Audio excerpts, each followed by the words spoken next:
We'll go with one more question on the list that everyone requested to be asked. And this is, of course, a national concern. I don't think as much for Wyoming, but still a fair question.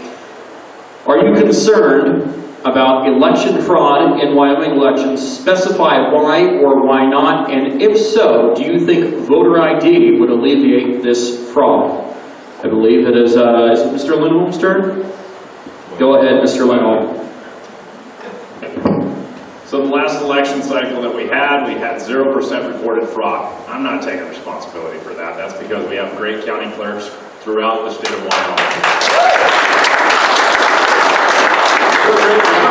And on top of that, we've got great election judges. 0% reported fraud. Now, if you all want voter ID, we can do that, but we have to be responsible about it first. And by being responsible, the fact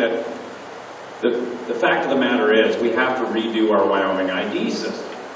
And I've talked about this in the past. And why do we got to do that? It's because there's people out there without a Wyoming driver's license. They don't drive because either they're too old or maybe they're a disabled veteran.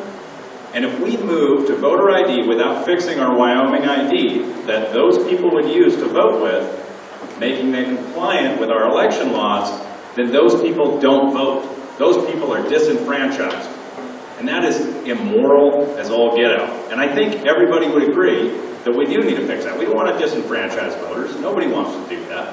So we got to fix that. And once we do fix that, then we can put in voter ID if everybody feels good about that. Knowing that we're putting more government in place for 0% reported fraud. You guys are the bosses. I'll get her done.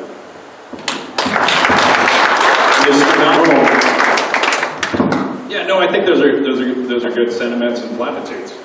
We want to protect our vote. Here's the rub, and I'm gonna get down to the weeds because I think it might be being missed.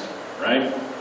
The Help America Vote Act is a federal law, right? That as long as we're compliant with, we keep primacy over our elections. Now, why would we lose primacy over our elections? Well, we have federal elections in the state of Wyoming, right? We elect 2 senators and a congressman. So if we don't stay compliant with HAVA, the Help America Vote Act, then at that point, the federal government takes over our elections. Who wants to see the feds at your poll booth? Nobody. Nobody wants to see those guys. So we gotta make sure this is done right. The reason it's a $2 to $3 million price tag on that bad boy to fix that Wyoming ID is because you're gonna have to send everybody in the state of Wyoming that has that ID a new ID that meets the HAVA compliance. And you can't show a social security card to vote. That's not HAVA compliant. That's the way the federal law reads. So that's a bummer that it's that hard, but if you want to go through with this, that's the cost, $2 to $3 million.